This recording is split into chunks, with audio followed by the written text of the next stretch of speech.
Assalamualaikum warahmatullahi wabarakatuh, Sobat channel Nadatul Ulama Abadi dimanapun Anda berada. Pada saat sekarang ini dunia sedang dihebohkan terkait adanya virus Corona. Lalu bagaimanakah Islam memandang virus Corona atau wabah yang terjadi sekarang ini dalam perspektif akidah dan fikih?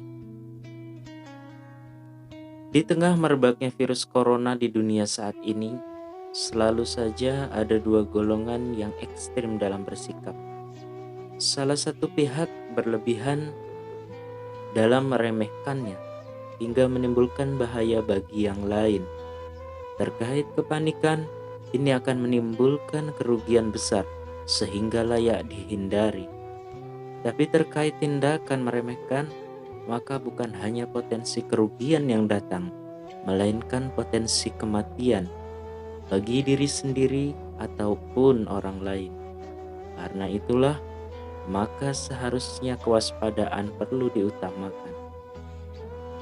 Namun demikian, beberapa orang menunjukkan keberanian di muka publik bahwa mereka tak takut virus apapun, sebab yang ditakuti hanyalah Allah. Dari segi akidah, pernyataan itu benar, sebab tak ada yang dapat menyebabkan orang menjadi sakit kecuali Allah. Dari sudut pandang akidah, inilah Rasulullah Shallallahu Alaihi Wasallam bersabda. Dari Abu Hurairah radhiyallahu an berkata, sesungguhnya Rasulullah Shallallahu Alaihi Wasallam bersabda, tidak ada adwa atau meyakini bahwa penyakit tersebar dengan sendirinya, bukan karena takdir Allah. Dan tidak ada syafar, menjadikan bulan Safar sebagai bulan haram atau keramat. Dan tidak pula hammah, reinkarnasi atau roh seorang yang sudah meninggal menitis pada hewan. Lalu seorang Arab Badui berkata, wahai Rasulullah, lalu bagaimana dengan unta yang ada di pasir, seakan-akan bersih bagaikan gerombolan kijang? Kemudian datang padanya unta berkudis dan bercampur baur dengannya sehingga ia menularinya. Maka Nabi Shallallahu Alaihi Wasallam bersabda, siapakah yang menularinya yang pertama? Hadis riwayat Bukhari. Secara akidah, memang harus diyakini bahwa Allah yang menentukan sakit tidaknya seseorang, seperti hadis di atas. Pengamalan hadis itu adalah jangan sampai diyakini ada suatu penyakit atau wabah yang muncul di luar kehendak dan kontrol Allah. Tetapi akidah bukanlah satu-satunya persoalan. Masih ada urusan fikih yang perlu diperhatikan. Dalam ranah fikih, perlu diperhatikan usaha apa saja yang berdampak positif dan negatif. Usaha yang berdampak positif perlu dilakukan, dan sebaliknya perlu ditinggalkan. Ini adalah kaidah universal yang harus jadi pedoman umum. Tak ada di daerah wabah akan ikut terdampak wabah juga. Dalam hal ini kemudian Rasulullah bersabda bahwa wabah tersebut akan menjadi siksaan bagi orang yang tidak beriman, tetapi akan menjadi rahmat Allah bagi mereka yang beriman. Bahkan muslim yang terkena wabah dan bersabar akan mendapatkan pahala mati syahid, seperti yang diriwayatkan oleh Rasulullah SAW. Dari Aisyah radhiyallahu an, istri Nabi SAW berkata, aku pernah bertanya kepada Rasulullah SAW tentang masalah ta'un. Lalu beliau mengabarkan aku bahwa ta'un atau penyakit sampar, pes, dan lepra adalah sejenis siksa Allah yang dikirimkan kepada siapa yang Dia kehendaki. Dan sesungguhnya Allah menjadikan hal itu sebagai rahmat bagi kaum muslimin.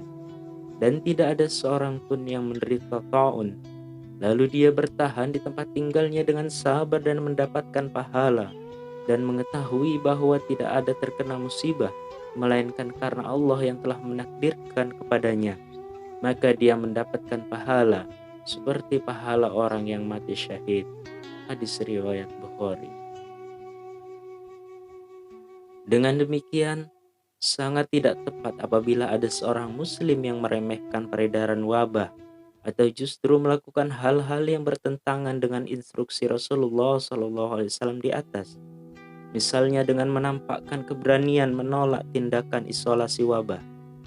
Tindakan ini pada hakikatnya bukan keberanian, tapi kecerobohan yang menyebabkan bahaya bagi orang lain.